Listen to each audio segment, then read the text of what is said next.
Ever wondered what an elite world champion's mindset is like? Today, I am blessed and very happy to be joined by Paralympian and world and European champion Siobhan Fitzpatrick, one of the most resilient and hardworking people I know. Her story is about struggles, but it's about never letting anything get in the way of success. Let's get into this episode. I want to know first thing, what inspired you to become a Paralympic athlete? Everyone asked me this question about what inspired me to be an athlete, and absolutely no one as an individual did, because it would happen by absolute chance and luck, which is a common story through Paralympic athlete life. Yeah. If you interviewed 100 Paralympic athletes, they probably have a very similar story. But yeah, growing up, I got involved with all sports, so didn't even know that Paralympic sport existed, didn't even know that I really had a disability. Yeah. I have a twin sister, so someone that looks exactly the same as me, but she is able-bodied, so she's not disabled. Yeah. But I did everything with her. Dancing, football, hockey, everything that we possibly could do together, I did it. And then I found Paralympic sport by chance. Yeah. So it was more that I loved sport, that was my inspiration to find a sport that I could do and compete in, as opposed to becoming a Paralympic athlete. Would you say then that's when you realised it became your calling, when you found that sport and obviously you got your disability? Yeah, absolutely. I mean, I was terrible at wheelchair basketball. That's my sport, if people don't know. And I was honestly terrible at it. Like, hand on heart, literally atrocious. It took me 6 months to score my first basket. You're not too bad now. You're I'm all right. right. But for people that don't know, the baskets are the same height, which it's exactly the same rules as the running game. And it took me 6 months. And people asked me what made me carry on and why did I keep doing the sport. And I think it was because I was doing something that I didn't think I would ever get to do. Yeah. And maybe the 11, 12-year-old me didn't necessarily understand that. But now, I must have had something inside me that wanted to keep doing sport and wanted to prove people wrong. Yeah, absolutely. And I think you have in so many ways and keep doing so. And you mentioned the 12, 13-year-old you. What was it like being in school and having a disability? Yeah, during primary school, I'd say before that, absolutely fine. Yeah. Like I said earlier, I didn't even know that I had a disability. Went to a mainstream school, did everything, was academic, didn't struggle at all, did PE lessons with everybody else. Yeah. And then when I went to secondary school, hate using the word trouble and difficulty, but that's kind of what happened. In terms of, I went there, it's a massive school, 250 people in your year group, it's huge. It's a lot. And was told that I then couldn't do PE, and that's when things started to change and escalate for me. And that realisation of maybe I am different, and I kind of struggled to understand why that was. Yeah, which is unacceptable really, that you felt left out, which gets me to ask actually, what advice would you have for young people who are in school, who are those teenagers who might feel left out, maybe because they've got a disability or maybe different abilities? I think it's so easy for me to sit here now, 15 years on, and say, don't make yourself feel like that. Go out and speak to people, because I didn't go and speak to anyone. I hid away for 6 months before I even told my parents. So for me, it's know that you're not alone, and there are other people going through it. And the biggest piece of advice I can give is, whether it's a friend, whether it's a teacher, whether it's a carer, a parent, whoever that close person that you can confide in and speak to, go and do it as soon as possible, because don't do what I did and waited for ages and made everything escalate into a bigger problem than it needed to be. Just go out there and speak to people. And I think that's hopefully what we're now doing now, and sharing that message, is that it's okay to not be okay. Absolutely. But go out there and find someone that you can speak to. Absolutely. And it takes time, I guess, to get used to that and to embrace it as well. But I want to know how did you learn to embrace that? Because it's, obviously life changes, things affect you in a different way. 100%. And obviously seeing your twin sister continue to do those things, how did you learn to embrace that? Yeah, I feel like it was really difficult. She became a World Championship Irish dancer. She was excelling at school. And I kind of wasn't doing those things. That was actually the opposite. So people think that Laura was really confident and outgoing, think that I'm the shy one. It's the complete opposite. I'm the extrovert, she's the introvert. If you hadn't known, I'm quite confident and quite bubbly and things like that. She's not. So actually it was actually my sister that needed more help later on in school, in secondary school, to go and do things. She still needs a lot of guidance and help, support now. And I think the biggest thing of embracing it is, once I'd learned that being different is okay, and having that individuality, whether it's disability, whether it's, you come from a different country or whatever your background might be, it's okay to be different and embrace that different, because that's what makes you individual. Absolutely. And honestly, I think without having a disability, I'd just be boring. I wouldn't have done sport, I wouldn't have done anything. I'd just been plodded through life and, be mediocre. And I think being different is great. Yeah, would you say it's giving you an extra purpose and a sense of kind of value about life, I guess? 100%. It's given me a different perspective, definitely, on life.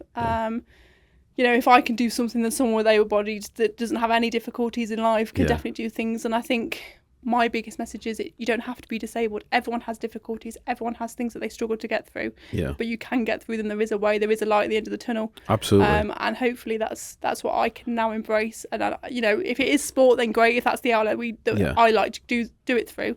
But even if it's maths, English, art, drama, whatever you at school want to embrace and find a love for, go out and find it.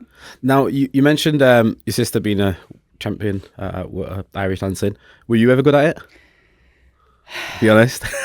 So, we'll throw the Irish dance into it. Let's go. My mum used to take me to the classes. Now, bear in mind, I know this is a podcast, so you can't visually see, but imagine this little 7-year-old ginger curly hair kid. So 1, I'm ginger, 2, I've got curly hair, 3, I'm pale, and 4, I've got to wear splints on my legs, and then I'm being made to do kicks and flicks with my legs in the air when I can't even walk in a straight line. Yeah.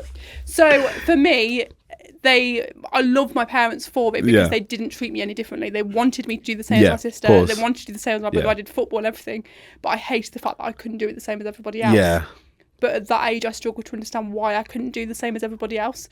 But yes, used to just have a great time and run around really. But yeah, didn't really like. And even if I was able-bodied, I don't think I'd have been a dancer. Yeah. It's too glitzy, in too much makeup and dresses for me. Yeah. So yeah, definitely not. Oh, talking about confidence, because it takes a lot of confidence to do things that are out of your comfort zone. Do you have any tips for the young people on body confidence? Because they might be in a situation where they may not be able to do certain things, and they may look a different way. Yeah, 100%. And it's something that you don't necessarily naturally have. I mean, some people are naturally confident, love the skin that they're in, they love having differences, whether they're amputee, whether it's like me who walks a little bit differently, or whether you just, you know, would rather be more tanned, or, you know, so there's things that you always want to change about yourself. 100%. The biggest thing that I found to be able to embrace the body that I'm in is who cares what other people think. Yeah. That's the biggest thing, and it does take work. It is difficult. If you'd have probably asked me maybe even 5 years ago, would I stand in a room and do a talk to a school? No chance. Absolutely no chance would I have done it, because I was that worried about that person in the corner. Are they looking at me a bit weird? Are they laughing? Are they making a comment? No, they're not. They're not even making a comment about me. And that's what I constantly worried about. Or would I get up and, you know, walk? Would I go up and do a first dance before? No, I wouldn't have ever done that. So it's about just, who cares what other people think? Yeah. They absolutely. also have those insecurities. Just embrace who you are. Yeah. Do you know what I love about you is the fact that nothing phases you, and you might say otherwise, but you've got a way of dealing with things that is so cutthroat that you actually just bounce back in such a powerful way. And I know it must feel different. Where does that come from? Definitely my dad. Yeah. So I'm a daddy's girl through and through. Sorry, mum. But yeah, so my sister and my mum had the closest relationship growing up because they did the dancing world, and me and my dad, I used to do off-roading. People don't know that about me. I used to drive Range Rovers around on muddy fields. Go on. And do stock car racing and stuff like that. So yeah, we built that relationship up, and I mean, for the guys that, you know, he's a 6'6", massive 20-stone guy who's very intimidating, but he's an absolute softie. So he's given me the exterior of being, I don't want to use the word hard because I'm not at all. Yeah. But like the hard exterior. Yeah, of course. And not worry about what people think. And it took a lot of work, and it was a lot of tears and crying to him, thinking, this person said this, what about if I do this? Can I push this? Can I go and do this thing with Make Life Kind? What can I do? What are the opportunities out there? And he was the one that said, but if you don't take that jump, no one's gonna do it for you. Yeah. You're the one that has to push yourself out of that comfort zone.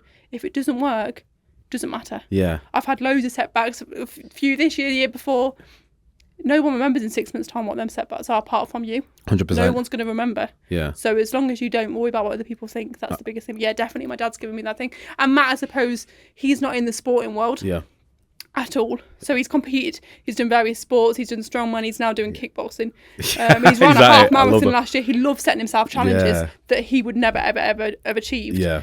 And I think for him, he just says to me, well, just go and do it. Doesn't matter if you don't like it in 6 months' time, don't do it again. Just try it. I think that's my biggest motivation is give it a try. I love that, and for young people, it's important because, you know, you're going to get an opportunity. It might never come again, so it's, you know, do now, worry about it later. Yeah, definitely take it. And I wasn't like that in secondary school. Yeah. I had things thrown at me to go and do things for the school, and I was like, oh no, because there's someone better. Yeah. Just go out there and do it. Yeah. And sometimes you've been chosen for a reason. Yeah. You might not be the best person, the most talented person, your skill set is appropriate. But it's how you present yourself and give it a try. because Absolutely. you never know what might come from it. Yeah, definitely. Now, we spoke about Matt a lot, so which I'm going to get onto this now, because obviously you're getting married. Yeah. In a couple of weeks or so. Exciting. Now, dating with disability, how hard was it at first? How did you find it difficult? Talk to me about it. Yeah, it's a weird thing, and some people think that because they have a disability, then they have to only date people with disabilities. Yeah.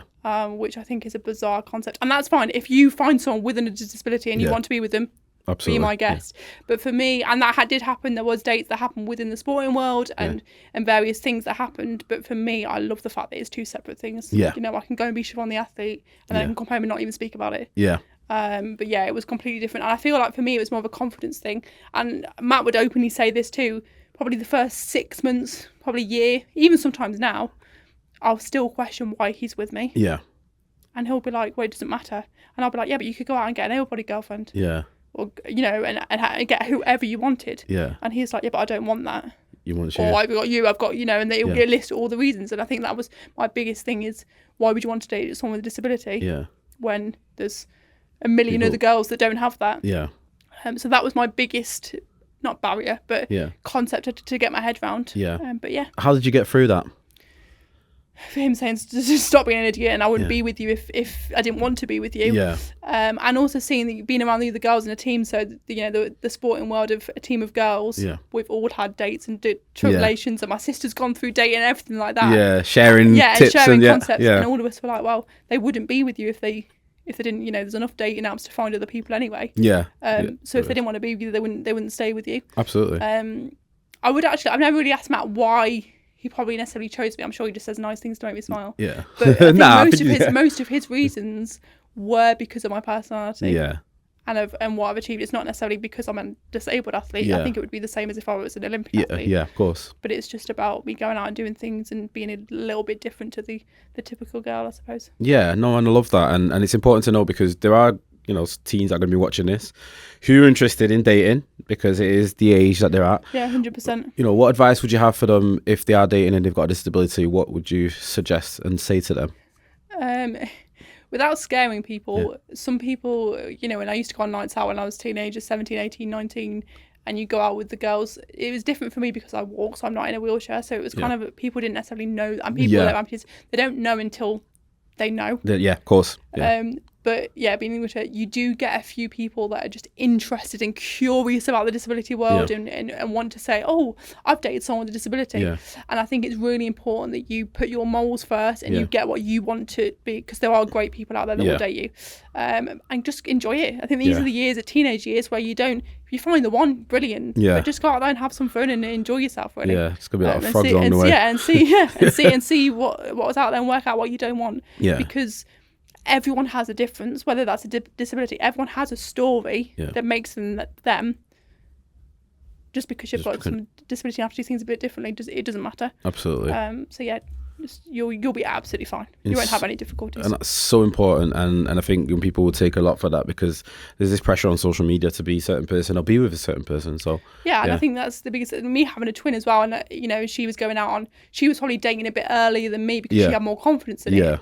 And she went on some dates, and she's now in a long-term relationship, but it's me that got the house and the marriage before her, which is, I wind up about it and laugh about it, because people didn't think that would happen. And I think even if I asked my parents, they probably wouldn't have thought, because when I was younger, it was something I really struggled with the concept of course. But if I could go back, I wouldn't change it. It's not like I would want a different person or different journey that I had, because it's got me to Matt and now getting married, but it would just be careless. Of course. I think that would be my biggest message is, you know, you're going to have no different issues to people that date able-bodied. Yeah. They're still going to have people that they don't like, people that are idiots, people that treat them terribly, or people that treat them brilliantly. Really well, They're going to have the same journey. So careless. Careless. I like that. Definitely important.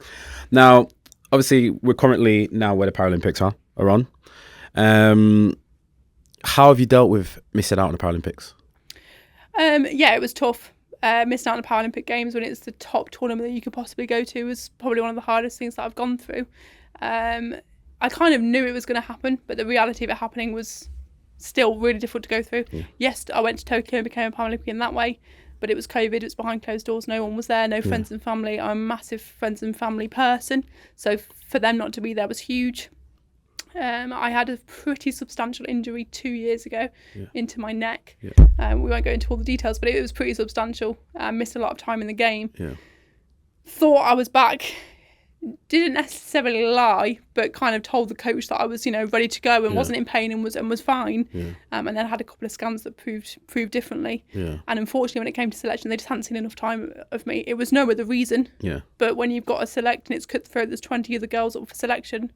Of course, they're going to take the girls that they've seen. Of course. Watching them out in Paris at the minute is heartbreaking because you always think, oh, I could have helped them do that and do that. And they're through to the quarterfinals on next week. Obviously, the pod will go out later, but hopefully they'll be really successful. Yeah. But yeah, it is a bit of thing. I want them to do really well, but I wish I was with them. Yeah. So yeah, it's a hard one to How balance. did that affect you mentally?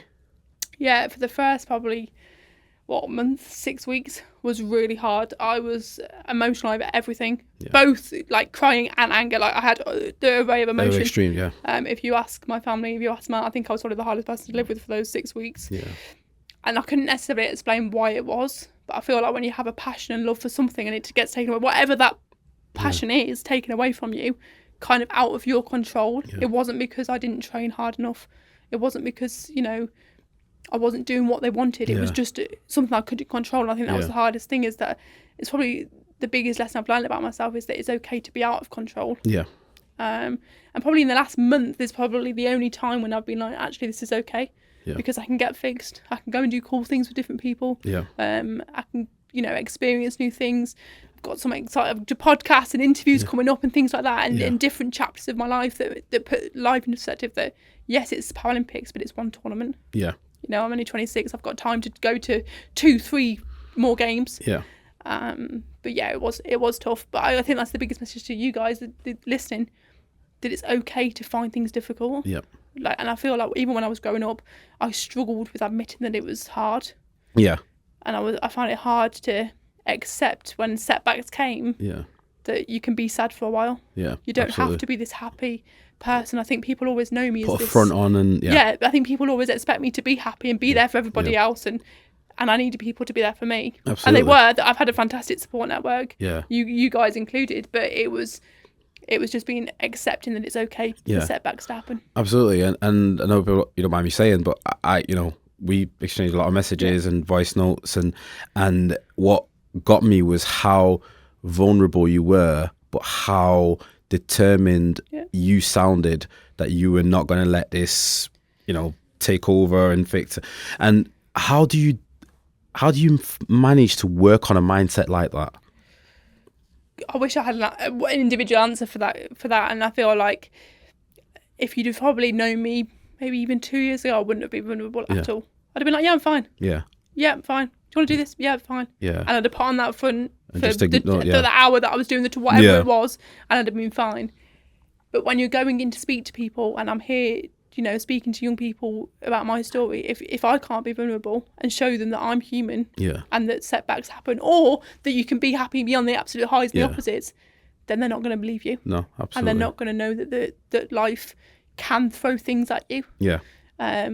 I feel like sometimes you have the perception of athletes or inspirational people or celebrities or influencers, whatever you want to call people, have the perfect life, and they're on Instagram when you only post a snippet on your stories. We were talking this morning about how I don't necessarily post everything on social media, and I'm very selective about what I post because... And you still enjoy life. Yeah. And it's about, be careful about what you see in the media world, about what you post, because it's not the reality. It's not the reality, yeah, absolutely. And that's my biggest lesson from this, probably the last 6 months, is I'll go back to basketball. I'll be an athlete in November when they come back from Paris. The next cycle happens. Life goes on. Yeah. And when LA comes and hopefully I'm in the team, no one's going to remember what happened in Paris. No. Yes, the girls will. Yeah. But Joe Bloggs, my next door neighbour, isn't going to remember. He's not going to remember that, absolutely. So I feel like that's the biggest take I've Definitely. And I'll be your biggest cheerleader behind LA, not just because I want to go to LA. I was going to say LA, that's why I was... Me and Matt. He's always had, we're coming to LA, and it's so admirable that you've, gone through that, and it's so raw as well, because it is happening right now, and 100%. And you're still, a few weeks ago you were delivering to 2 football clubs, big shout to Wigan and Burnley, and that is amazing, because you knew what was coming in the next few weeks, and yet you had the strength to show and to be vulnerable and to make sure that these young people had someone who's an inspiration for them. I think that my biggest thing for them, and whether it had been 2 weeks before, 2 weeks after, in 2 years' time, is I didn't have those people when I was that age. Yeah. And I'm not even that much older than the teenagers I'm talking to now. Yeah. So it's not even that long ago. It's true. God, I didn't have people coming in doing what you guys are doing with the stories that you are sharing about real life issues. And yes, okay, having a disability isn't as bad as like knife crime and drugs and all the rest of it, but they're still. But it's your world. People. It's important. Yeah, of course. And I think it's if I'm not doing it, who is? Yeah. And I know that's a lot to put on. I'm sure there is other people doing great things, but if we don't start now, then in another 10 years' time, you're going to have an email from someone going, well, I need this help and I haven't got this, or there's another child that's taken their own life, or mental health disaster, or whatever it might be. Absolutely. Because if I take myself back to when I was that 12-year-old, it was horrendous. Yeah. I didn't even know what mental health was. I didn't know the depths of it and whatever. But if you can't even just inspire one child, whether it's wheelchair basketball, great, but whatever the sport or the outlet, we had children at that Burnley group that had never even spoken to people, never even seen a medal before, never had anything around their neck. It's true. In the times that we are with free school meals and the difficulty with the cost of living that we're going through, having those summer camps and having those children exposed to people that they literally thought I was a celebrity. Like the way I got treated. Listen, I treat you as one you are. You're an incredible athlete. It was a great, I just wish I'd have had that, and that's why I love what I do. And some of these young people, haven't even left the town they live in before. So for somebody to come from outside and be, I love that question about how do you go on an aeroplane, and that's what, and I forget that sometimes. We take it for granted sometimes. And they ask me questions about obviously the sport journey and being a GB athlete, and sometimes they just say to me, "What am I having for my dinner?" Yeah. How did I get here? And for people that don't know, I drive with hand controls. I don't use pedals in the car. I've had children come out and try it, and it's just about changing their perception about the world. Yeah, of course. And not realising that people in wheelchairs are like their grandmas at 80 years old and having to use one just to get around. It's about we are humans that can achieve and go on to do great things. Limitless. And just changing. At Burnley, I don't know. I didn't ask them. There was no one with a physical disability. They may have a brother and sister. Yeah. They may have a cousin. They may have someone they can go home to and say, "This is what I saw today." Yeah, absolutely. And you're doing an incredible job at doing that. Now, I want to know, it might be, or maybe we've already answered that, but what's the biggest obstacle you face in your career? Biggest obstacle? I mean, there's many. Yeah. I think the biggest thing is that I'm not naturally talented at sport. I think that's probably the biggest obstacle.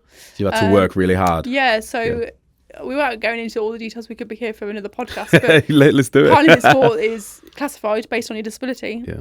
And in wheelchair basketball, that is heavily coordination sport. I have a disability, cerebral palsy, that struggles with coordination. Yep. Yeah.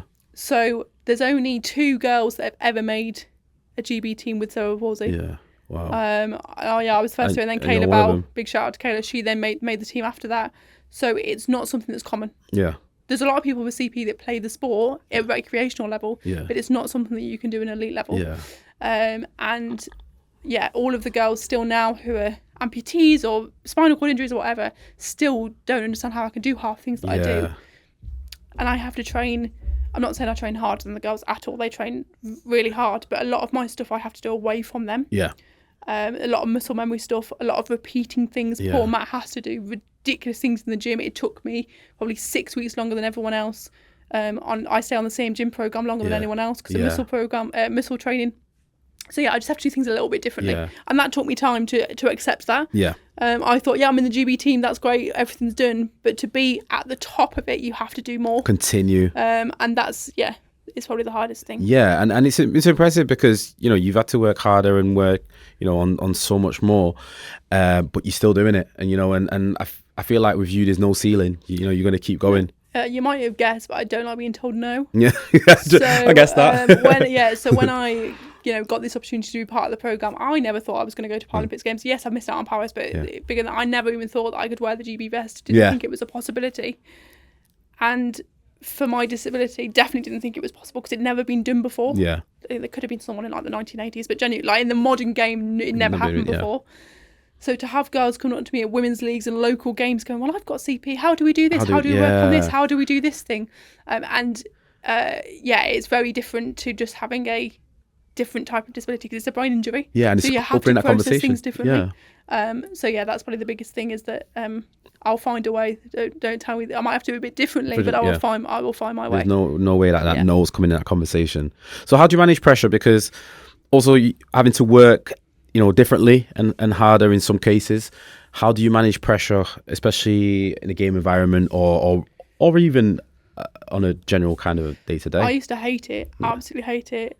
You ask my parents, I used to throw up before games, even National League games. I used to absolutely hate pressure. Even my exams at school, I was horrifically nervous about things. Now I'm like, why? Yeah. Because you can't control what's going to happen. That's a it. game of basketball is 40 minutes long.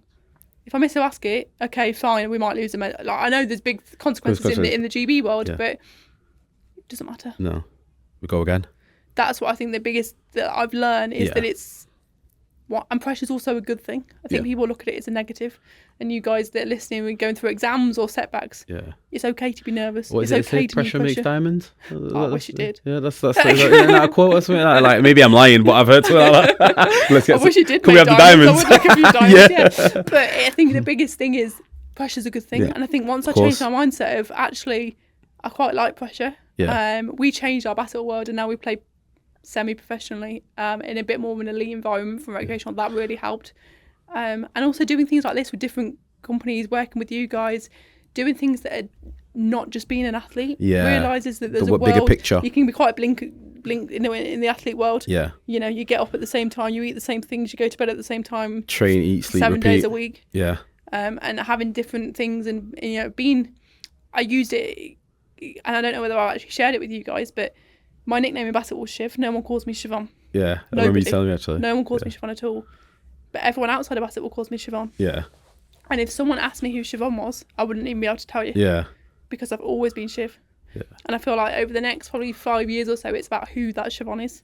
What gets me up when basketball's not there. And maybe not going to Paris, would love to be there. Maybe that's a silver lining to start that journey. Of, okay, if this injury does stay or they don't select me or whatever happens. Who is she? Who is Siobhan? Who is she becoming? I quite like Siobhan. I thought it sounded good before when I called you Siobhan. No. If one more person tags me in that post on Facebook where there's Irish people in Starbucks spelling Siobhan, honestly, what are my parents thinking? They gave Laura, my sister's name's Laura, they were fine with her, but they give me a name that no one can spell or say. Listen, and you take great I know how you feel. I love it, but I know how you feel. Lottie with two T's. Like, it's just honestly makes us unique. That's what my mum used to say. That's the way I see it, definitely. Especially when it's spelled wrong, it's even more unique. What would you say is your top career highlight, and why is that? Top career highlight? Because you got a lot of good times. I would say a senior level was the 2018 World Championships. We'd never reached a World Championship final before. Love that. And our silver medal was our gold medal. We wouldn't have.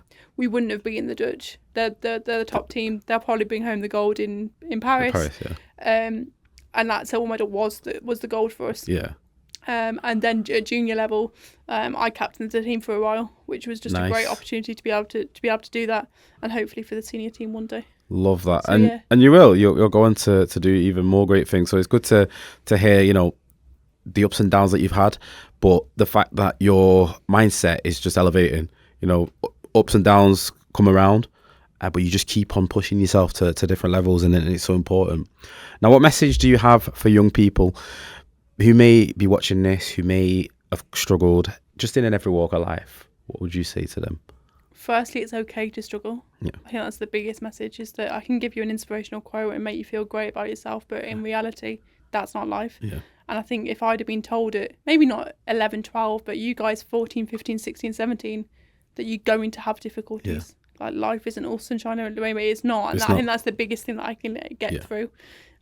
Find a support network. Whatever that support network might be. It doesn't have to be your parents or family. It could be your friends. It could be a colleague. Whatever it might be. Find that early and stick with them. And stick with it. And go out there and challenge yourself. It's probably that, go out and push yourself. Go out and try new things. You could be terrible, but you might find a new talent for something. Whether that's a job, whether that's going to university when you didn't think you could, whatever it might be. Just go out there and find something that you enjoy. Love that. Thank you very much. Now, one last thing. What question would you like to ask the next guest? Oh, do I get to know who the next guest is? No. Okay. So this is going to be, Oh, I want to know on the what. spot. He didn't prime me for this question. Yeah. The next question. Okay. Why do you want to make a difference to someone else's life? Oh, I like that. That's really interesting. That's a good one. Good one, indeed.